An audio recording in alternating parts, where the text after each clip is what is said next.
The Raptors scouts have gone to Australia to scout Josh Giddey, but who is he and what does this mean? Let's get into it.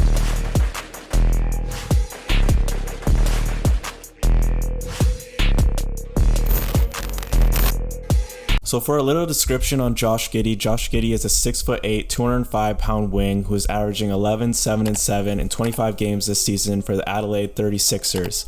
He's ranked as the 11th best prospect in this year's draft, according to Sports Illustrated. Giddey's been rising up in the draft ranks recently, as this Australian reporter just tweeted out saying that Josh Giddey dropped another triple-double, his third in 4 games, in a big OT win over the Kings, 11, 10 rebounds, and 12 assists. Just a really impressive stretch of games from the 18-year-old. So let's quickly get into Josh Giddey's strengths. So Josh Giddey is a brilliant playmaker who can create for his teammates in a variety of ways. He's a pick-and-roll maestro with the ability to make quick and smart decisions on tricky passes on tight windows. His smooth ball handling pairs nicely with this aspect of the game. As for the weaknesses, Giddey doesn't have that explosive first step or shifty quickness that we typically see from NBA guards. As a result, he may have trouble creating separation at the next level and will have to rely on his size to make plays for himself and as well as his teammates. So now that we know a little bit more about Josh Giddey's game, let's talk about the scouting that the Raptors are doing on him. So 2 Raptors scouts, including Raptors Director of Global Scouting, have reportedly ventured down to Australia to watch the lottery pick Josh Giddey, according to the Daily Telegraph. The article goes on to say why this is so important. The fact that Patrick and his co-workers flown halfway around the world when the Australian government mandates any international traveler must quarantine for 14 days, meaning the Raptors are seriously interested in Giddey as a draft prospect. Josh Giddey can best be described as a floor general. He makes a lot of flashy passes. He can get people going in transition. He seems to make a lot of his teammates better. A good ceiling for him is LaMelo Ball, as he has that creativity in that floor general. I don't think he has as much swag as LaMelo Ball. A floor for him would be like a Ricky Rubio, someone who is a good passer and unselfish, and also is a good leader, but not necessarily that much of an offensive game. So this reminds me a lot of when LaMelo Ball was going into the draft. Obviously not as much status as LaMelo Ball, not as much popularity, but he is a player that is growing and he seems like he's getting better game by game, and he's only 18 years old. Like, this guy has a lot of potential, but he also seems to have a lot of that boom or bust quality. So now we're going to get into a bit of discussion about why the Raptors want him. Now, like we said earlier, like the Raptors want a floor general, as this has been seen as throughout the season we've seen that the Raptors were interested in trading for Lonzo Ball, and in last offseason there was a lot of rumors that the Raptors wanted to trade up to draft LaMelo Ball. So why do you think the Raptors want him, Evan? Well, I think the Raptors want him because I think Lowry's out the door next season. And I think that losing the floor general we already have is going to be a big loss. And Masai Ujiri is going to see that.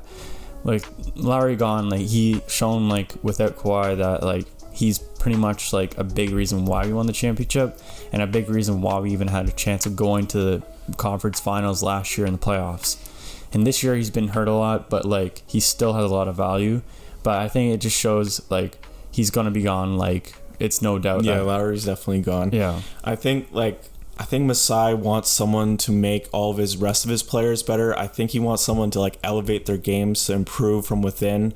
I think that, you know, maybe he doesn't have all the confidence in the world of a Fred VanVleet to run the show on his own. I think a player who is an unselfish player, who passes a lot, gets everyone going, is exactly what the Raptors need, what Masai is thinking. He wants Pascal Siakam to get going. He wants VanVleet to get going. He wants Trent Jr. to get going. I think he thinks this is going to be like a ripple effect. What do you think? Saying that Raptors want to draft him just to make the interior better and, like, as the young core going out forward better is just, like, I don't think it's, like, the actual solution to winning another championship.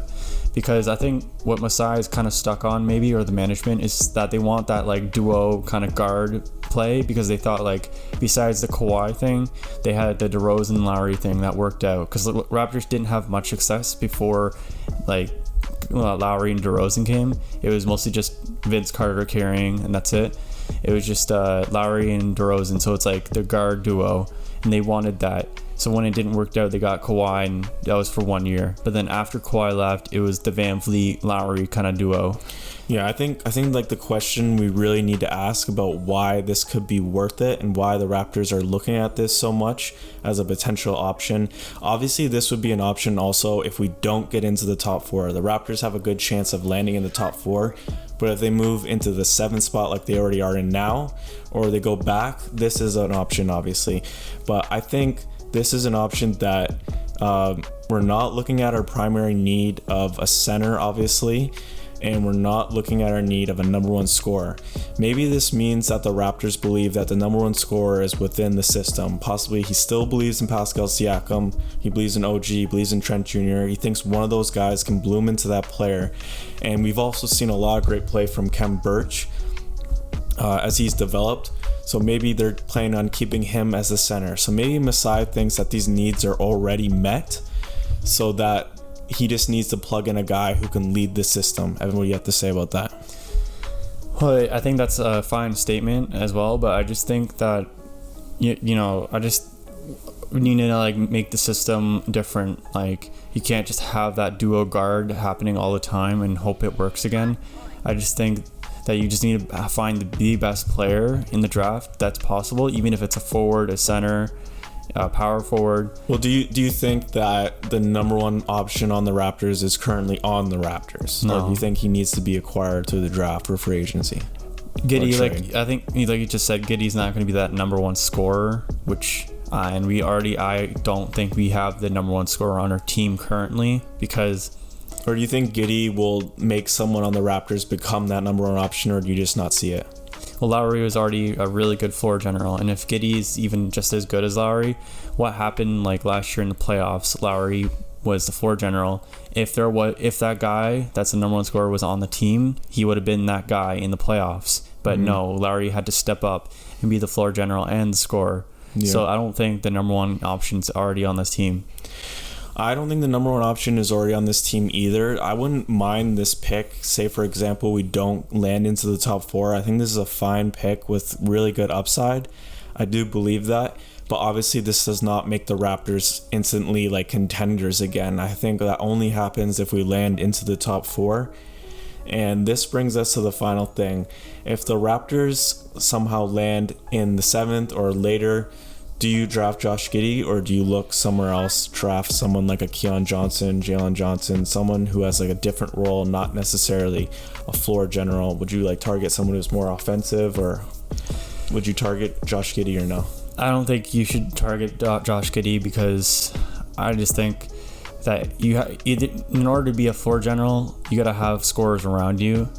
And yes, I know a floor general can make scorers out of like players, but you also need that first option, and like I just said before, the Raptors do not have it.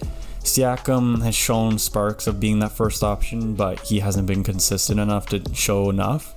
And Van Vliet, he just chucks a lot of shots and really inconsistent. OG is scared to shoot the ball. So there's no one on the Raptors right now currently that I can believe that can average 25 plus points with Josh Giddey on the team. I just think that you need to find like someone in the draft that can possibly become that player. So like a potential option, if we do not want to take that pick, is to try to package something to go into the top 4, because like our other options would just be through trade, as we know damn well that the Raptors are not getting any superstar through free agency. Like, I'm sorry, Raptors fans, it's just not happening. It never has happened, and it never will happen. I'm sorry. Like, no one wants to play in Toronto, even though it's a great city. Players, it's like they think it's like all bad, and they don't know what it is because they're arrogant. But once they come here, the city embraces them. And like Kawhi, we gave him everything, but he still decided to leave, as Canada, it just isn't LA or those big market teams, which is fine. We just need to grind it out a different way. So I think that at the end of the day, I think Josh Giddey has the potential to elevate their games, but I don't think it has the potential to elevate them into a championship tier status, if you know what I'm saying. So I think this would be a fine pick, but obviously this would take a long time for Josh Giddey to develop into that player. I don't think he'll be as fast as LaMelo Ball. Like, do you see that? Like, I think LaMelo Ball is like a special talent. That's another reason why I don't think they should draft Giddey, because they just said that he's not shifty or fast. He's just going to be like the strong player that can create plays. I think that doesn't really fit the Raptors play style to begin with, because the Raptors are a very transition offense and a lot of the players on the team are fast, like Siakam. And in order to make those players better, you need to have like a faster floor general or like a faster guard to like make plays. And Giddey is like a very slow-paced player. He makes plays that are very slow. And we've seen time and time again when the Raptors are trying to get a bucket in for like the offense, and they pass it around, and make it really slow. It's always they're gonna miss. Like they never get a bucket that way. Yeah, the Raptors have always had struggles shooting in the half court. They're definitely a way better transition team.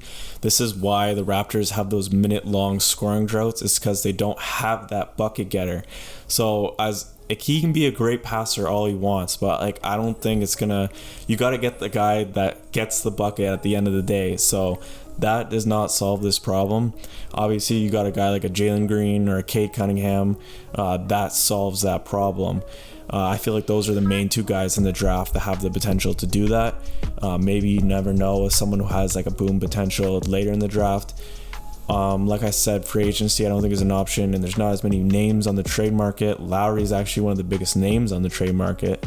So this is a fine pick, but it doesn't necessarily make the Raptors that much better. I also think that if the Raptors fall down that low, like 7th or lower in the draft, it's not going to hurt them to find like a player that's going to be like risky that could become a really good scorer, because in the past drafts there's been a lot of like players lower than they should, like in the 10th or lower even, that became a star, even superstars. Like Donovan Mitchell is in the first seed right now, is the main scorer, averaging 25 points per game or even more, and he was like, I think he was like a 15th like pick. And the same with Oladipo, he was a really low pick, and he was like an all-star before he got injured. Yeah, also I think like 7th would be pretty early to draft Josh Giddey. I think if the Raptors for some reason really wanted him and they did not land a top 4 pick, I think it could be a smart play to trade back so they can gain more assets. I feel like that would be the right move. So that was our little talk about Josh Giddey as a player and how he would impact the Raptors. How good do you think Josh Giddey can be? Do you think he would elevate all the stars on the Raptors? Do you think he would make them a better team for the future? Let us know in the comments down below. But until then, we'll see you guys next time.